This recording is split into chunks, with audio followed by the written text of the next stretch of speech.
बहुत समय पहले एक गांव में एक गरीब लकड़हारा अपनी दो बच्चों हैंसल और ग्रेटल के साथ झोपड़ी में रहता था।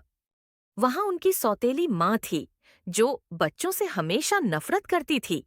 वह हमेशा उन्हें परेशान करती रहती थी और कहती, तुम मेरे लिए बोझ हो। एक दिन सौतेली माँ ने लकड़हारे से कहा, तुम बच्चों को जंगल में छोड़ आओ, वहां वे अपनी किस्मत खुद तय कर लेंगे। यह सुनकर हैंसल ने चुपके से कुछ रोटी के टुकड़े उठा लिए ताकि वह वापस आ सके। अगली सुबह उनका पिता बच्चों को जंगल में ले जाने के लिए निकल पड़ा। हैंसल धीरे धीरे रास्ते में रोटी के टुकड़े गिराता जा रहा था ताकि वे बाद में रास्ता वापस पा सके। पिता के जाने के बाद उन्होंने देखा कि रोटी के टुकड़े चिड़िया खा गई है।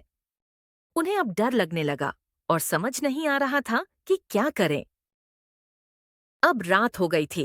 आसमान में चांद था और जंगल सन्नाटा था। बच्चे एक पेड़ के नीचे सो गए। सुबह होते ही बच्चों को एक अद्भुत दृश्य दिखाई दिया। एक घर जो पूरी तरह से मिठाइयों से बना था।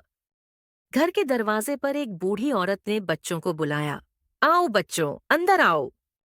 जब बच्चे अंदर गए, वह औरत अचानक डरावनी डायन में बदल गई।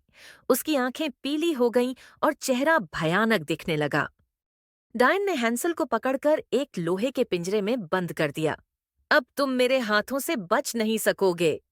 ग्रेटल को घर के कामों में लगा दिया गया। वह काम करते हुए थक गई थी, लेकिन उसे डर था कि अगर उसने कुछ गलत किया तो डायन उसे नुकसान पहुंचा सकती है।